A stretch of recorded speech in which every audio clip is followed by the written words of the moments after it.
Chegou o repórter lá e perguntou: escuta, como é o nome desse cara aqui? Falei: Ayrton Senna da Silva. Nunca ouvi.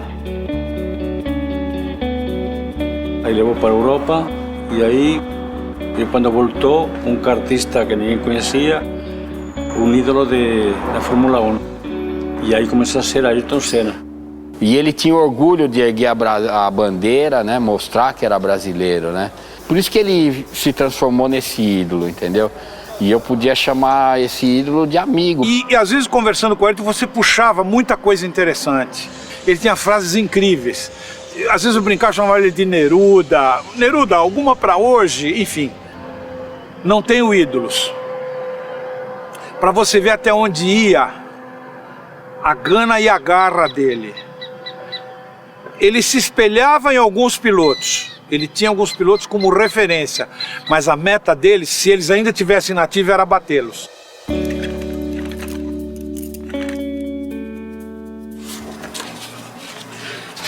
Depois tem outra por aqui.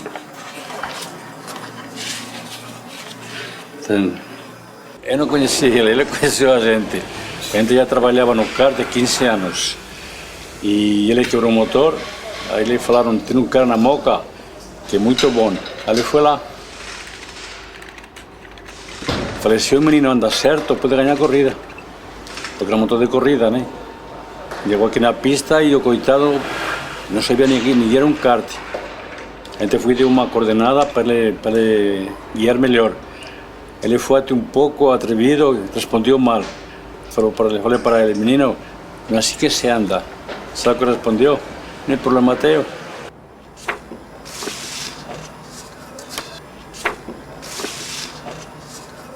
Aí quando estamos dois na boa, chega o pai e dá uma bronca na gente. Quem é eu para dar bronca no filho dele? Falei: não estou dando bronca nele, estou ensinando. Não, o jeito dele é assim. Falei: mas não é jeito isso aqui de guiar. Ele não seguia assim. Aí o moleque foi lá, melhorou, modificou e ganhou a corrida.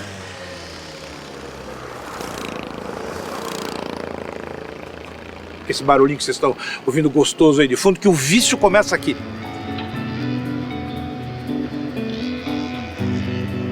Isso aqui tem que ser movido a paixão.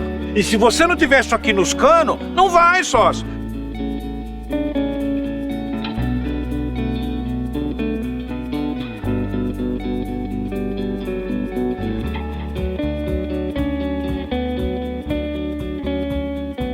O Ayrton, ele começou aqui com 4 anos de idade, 4, 5 anos de idade. Naquela época nascia a nossa admiração pelo estilo dele, pelo arrojo que ele já mostrava pequenininho. Ele já era encardido, ele já era, nossa, um inferno.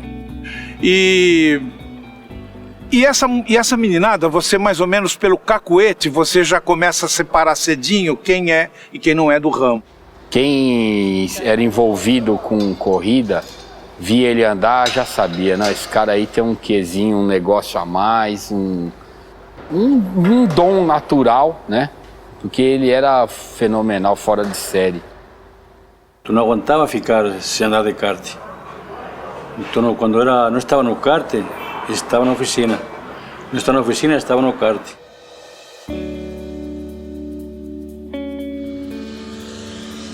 O Ayrton sentava no carro, era emoção garantida, porque sentou no carro, lá vem. Pode ter motor com 1.200 cavalos, pode ter motor com 70 cavalos a menos, mas uma mágica, um coelho ele sempre puxava da cartola.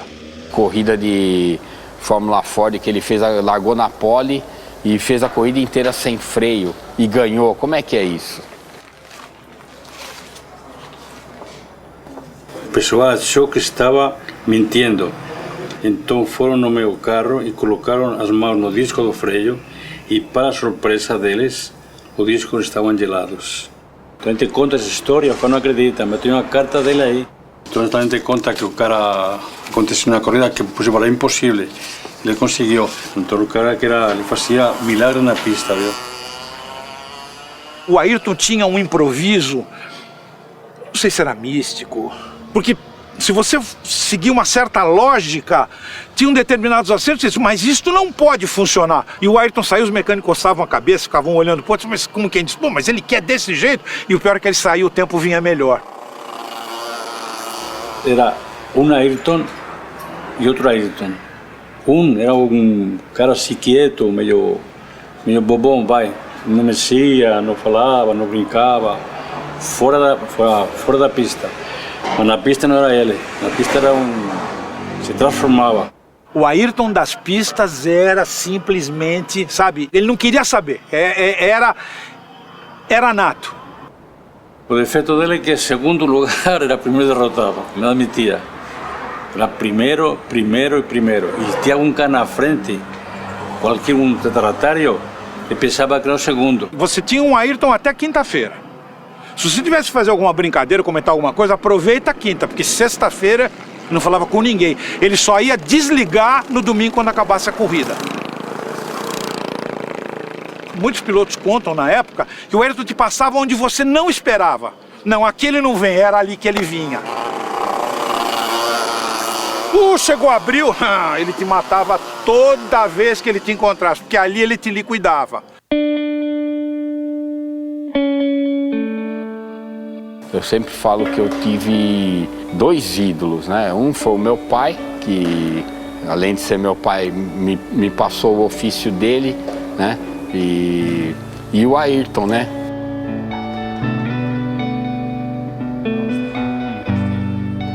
Ele já corria de kart, a gente já conhecia, já tínhamos pintado para ele algumas vezes, né?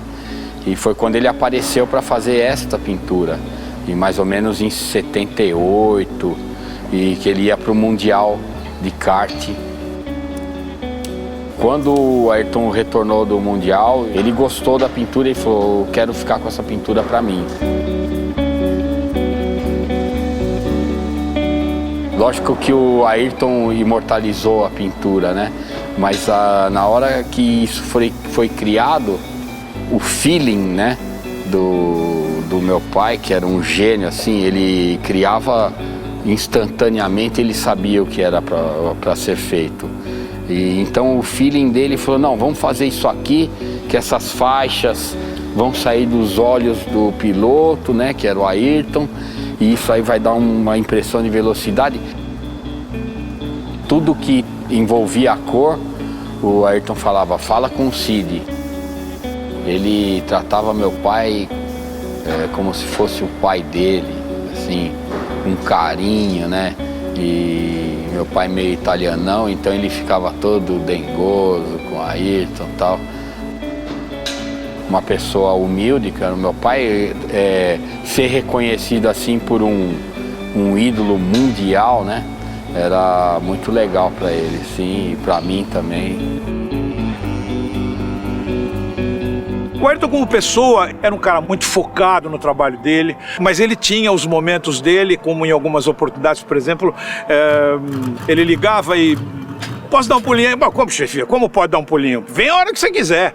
Então ele chegava aqui 5h10 e aproveitava o resto de luz que tinha e fazia uma coisa que ele tinha paixão, era andar aqui nessa pista ao contrário. E ele gostava muito porque dobrava o desafio. Você imagina vindo da reta, descendo, que depois você passa o café, desce, aí ele já vem a 500 por hora de quinta, sexta, sétima, oitava, quantas tiver, para baixo, e aí você tem a entrada do miolo. Então aí toca mandar no freio, vim puxando tudo para trás, e ele já vinha fazendo aquele malabarismo que só ele fazia.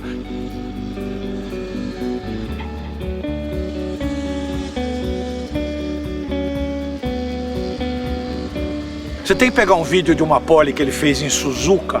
Imagina o Ayrton com a mão esquerda virando o volante e com a direita, não é trocando marcha, procurando o lugar certinho para não enfiar uma marcha errada, porque aqueles trambuladores eram horríveis, não tinha aquela guia que facilita. Quando você vê aquela volta do Ayrton, você tem que desligar e parar para uma reflexão. Porque ele está a 330 por hora, segurando o volante aqui e ainda pondo marcha para frente. Eu fui lá para ver o Ayrton ser tricampeão. Aí eu fiquei lá atrás, assim, fiquei olhando e tal. Chegou na pista, eu não tinha credencial. E daí, assim, tinha o box da McLaren e atrás do box saiu o motorhome. E, assim, um negócio espetacular que aconteceu que não dá para descrever direito. E o Ayrton tá lá conversando com o cara e ele fez assim, ele olhou assim, voltou e falou: pô, que você está fazendo aqui e tal? Eu falei, eu vim aqui que eu quero tomar champanhe também. Se for tricampeão, quero participar da festa, né? Ele falou, pronto, agora você já está de credencial aí. Eu falei, então beleza, né? Isso foi um negócio assim, para ver exemplificar, traduzir o que era o Ayrton, entendeu? Ele parava, ele estava ali disputando um título mundial e no meio do treino ele encontra um amigo, ele para falar com o cara. Ele era a expressão pura da velocidade, da garra, da fibra, da obstinação, da procura da vitória. Ele tinha tanta convivência que se sentia como se fosse pai e filho. Tem cartas aí, recortes igual, que é o segundo pai da Ayrton. Então ele tratava a gente com muito respeito. Dia 16 de setembro de 79, meu grande amigo Che. Como vê, o tempo passa voando e estou aqui há mais de mês e meio e com uma ansiedade incrível, pois o momento mais importante da minha vida está chegando e você sabe o quanto é importante.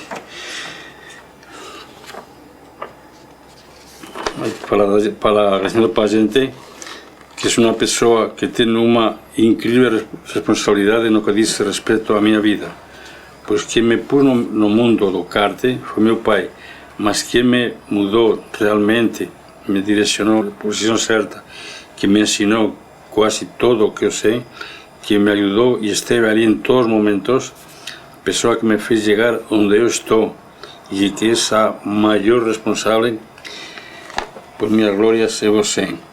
E imagina o quanto sou grato, mas na verdade você conseguiu conquistar um grande afeto e carinho da minha parte, pois és uma pessoa extraordinária a qual estou bastante ligado. Pode acreditar em todo espanhol.